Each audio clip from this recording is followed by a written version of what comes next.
One day, one FAQ. Macam mana nak tentukan pembahagian bonus? Sebab ada pekerja yang dah lama bekerja. Ada yang baru bekerja tapi perform.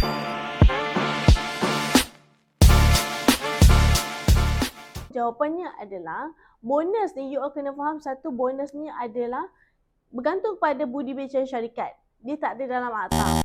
Okay, so tak ada do and don't-nya. Pembahagian bonus tu kita boleh berikan bergantung kepada satu, tahun perkhidmatan dia. So walaupun dia dah lama ataupun dia baru. Yang kedua, bergantung kepada KPI dia.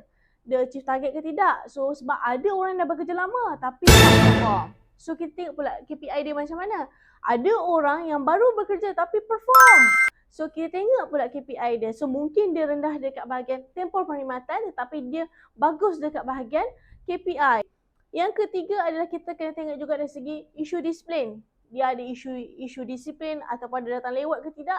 Itu pun memberi faktor kepada pemberian bonus. Dapat sesuatu?